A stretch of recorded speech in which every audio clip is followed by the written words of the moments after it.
નોકરીના પ્રથમ દિવસે યુવકની કારમાં આગ, જોઈનિંગ લેટર, દસ્તાવેજો અને કપડાં બળીને ખાખ થઈ ગયા. થરાદના ડીસા હાઈવે પર આવેલા સીએનજી પંપ પર એક સેન્ટ્રો કારમાં આગ લાગવાની ઘટના બની છે. ખેરાલુના ડાઉલ ગામના અર્જુનસિંહ વિજયસિંહ નોકરીના પ્રથમ દિવસે મિયાલ જઈ રહ્યા હતા અને અચાનક સીએનજી ભરાવવા માટે પંપ પર રોકાયા ત્યારે અચાનક તેમની કારમાં આગ લાગી હતી.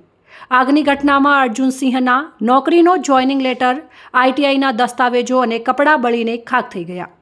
ગાડીના માલિકના જણાવ્યા મુજબ સીએનજી ભરાવ્યા બાદ ગાડીનો સેલ મારતા જ બ્લાસ્ટ થયો હતો. પંપ પરના કર્મચારીઓને આગ બુઝાવવાના સાધનો વાપરતા પણ આવડતા ન હતા. સીએનજી પંપના માલિકે તાત્કાલિક પંપની તમામ લાઈનો બંધ કરી દીધી હતી, જેના કારણે મોટી દુર્ઘટના ટળી ગઈ હતી. થરાદ ફાયર વિભાગની 2 ગાડીઓ ઘટના સ્થળે પહોંચી હતી.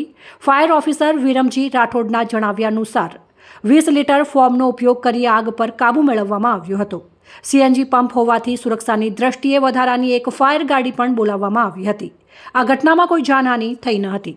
જેવો હું સીએનજી ભરાયો મારી ગાડીમાં, એવો સેલ મારે ને એવી સીધી બ્લાસ્ટ થઈ ગઈ. અને પેલા જે કર્મચારી હતા ને એમને ફાયર બ્રિગેડનો બાટલો બી ખોલતા નહોતો આવડતો.